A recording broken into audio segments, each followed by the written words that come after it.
Hello friends, welcome to our channel Trihans blog. আজকের ভিডিওতে আপনাদের সকলকে স্বাগত জানাই। আজকে শেয়ার করব বাচ্চাদের জন্য আরও একটি পুষ্টিকর রেসিপি।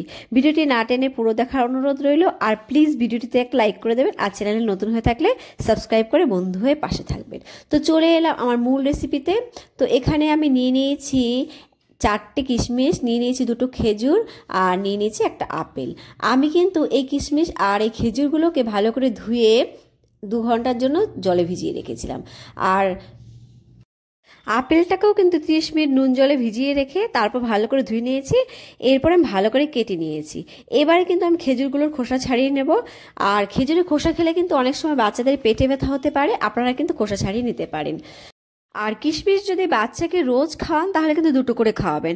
আর সপ্তাহে যদি 2 থেকে 3 দিন খাওয়ান তাহলে কিন্তু 3-4টে খাওয়াতে পারেন। এইবারে কিন্তু আমি একটা ব্লেন্ডার নিয়ে নিলাম। এরপর একে একে এখানে আপেল, কিশমিশ আর খেজুরগুলো দিয়ে নেব। দিয়ে আমি কিন্তু সেই খেজুর ভেজানো আর কিশমিশ ভেজানো জলটাই এখানে দিয়ে নেব। আর আপনারা যদি কিশমিশ বা খেজুর ভেজানো জলটা ইউজ করতে চান তাহলে কিন্তু আগের থেকেই ভালো করে ধুয়ে নিয়ে তারপরে ভেজাবেন। এইবারে কিন্তু আমি ব্লেন্ডারের ঢাকনাটা আটকে এটার কিন্তু একটা পিউরি বানিয়ে নিয়ে ফিরে আসছি। আর বাচ্চারা যদি চিবিয়ে খেতে পারে তাহলে কিন্তু এভাবে পিউরি বানানোর কোনো দরকার নেই। আপেলটা গেটারে ঘষে গ্রেট করে নেবেন, আর কিশমিশ আর খেজুরগুলোকে কিন্তু একটুখানি ম্যাশ করে নেবেন। তো আমি চলে আসলাম মূল রান্নায়। এখানে দেখতেই পাচ্ছেন আমি গ্যাসে একটা প্যান বসিয়ে দিয়েছি। তো প্যান গরম হতেই আমি এখানে অল্প ঘি দিয়ে দিয়েছি। এরপরে আমি এখানে দিয়ে দিচ্ছি সুজি। আমি কিন্তু এখানে চালের সুজি ব্যবহার করেছি, তাই কিন্তু আমি সুজিগুলোকে একদমই ভাজবো না, শুধু ঘিয়ের সঙ্গে একটু মিশিয়ে নেব। আর আপনারা যদি গমের সুজি ব্যবহার করেন তাহলে কিন্তু অবশ্যই এখানে একটু ড্রাই রোস্ট করে নেবেন ঘিয়ের মধ্যে করে নিয়ে তারপরে কিন্তু আপনারা বাচ্চাদের খাওয়াবেন। তো এখানে কিন্তু আমার মেশানো হয়ে গেছে। এইবারে আমি এখানে দিয়ে দিচ্ছি পরিমাণ মতো খাবারের জল। বাচ্চার বয়স 1 বছর হলে আপনারা কিন্তু এখানে গরুর দুধও দিতে পারেন। তো দেওয়া হয়ে গেছে। এইবারে ভালো করে মিশিয়ে নিচ্ছি। নিয়ে আমি গ্যাসের ফ্লেমটাকে মিডিয়ামে রাখবো। আর আমি কিন্তু অনবরত এভাবে নেড়েই সুজিটাকে সেদ্ধ করে নেব, না হলে কিন্তু এই চালের সুজিটা আবার কিন্তু একটু লাউঞ্জ পাকিয়ে যায়। চালের সুজিটা কিভাবে তৈরি করেছি তার ভিডিও কিন্তু আমার চ্যানেলে আছে, আপনারা চাইলে দেখে আসতে পারেন। চালের সুজি আর গমের সুজি দুটোই কিন্তু বাচ্চাদের ক্ষেত্রে খুবই উপকারী। তবে চালের সুজি কিন্তু বাচ্চারা খুব সহজেই হজম করতে পারে, আর গমের সুজিটা একটু দেরিতে হজম হয়। তবে চালের সুজি কিন্তু বাচ্চাদের নিয়মিত দেবেন না, তাহলে কিন্তু হজমজনিত সমস্যা হতে পারে। তাই সপ্তাহে 1 থেকে 2 দিন চালের সুজি দেবেন, আর অন্য দিন কিন্তু আপনারা গমের সুজিও দিতে পারেন। তো দেখুন এখানে কিন্তু আমার সুজিটা অনেকটাই ঘন হয়ে গেছে। আর এখানে কিন্তু সুজিটা আমার 50% সেদ্ধ হয়ে গেছে। সুজি কিন্তু বাচ্চাদের ওজন বাড়াতেও খুব ভালো সাহায্য করে। 6 মাস বয়স থেকে কিন্তু বাচ্চাদের চালের সুজি খাওয়াতে পারেন, তবে নিয়মিত দেবেন না।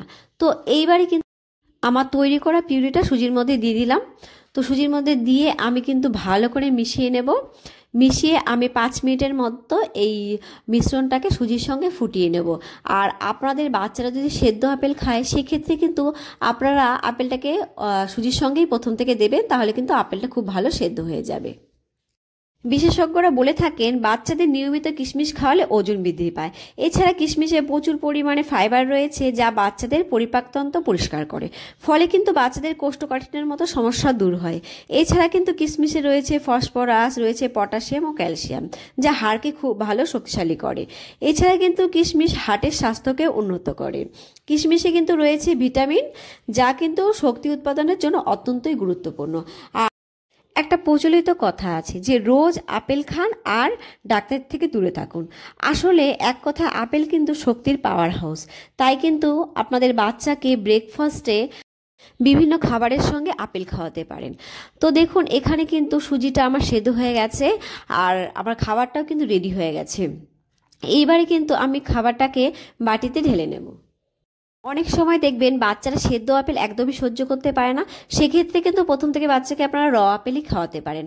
আমার বাচ্চাকে কিন্তু আমি প্রথম থেকে র আপেলই খাওয়াতাম, কারণ ও সেদ্ধ আপেল খেলেই বমি করে দিত।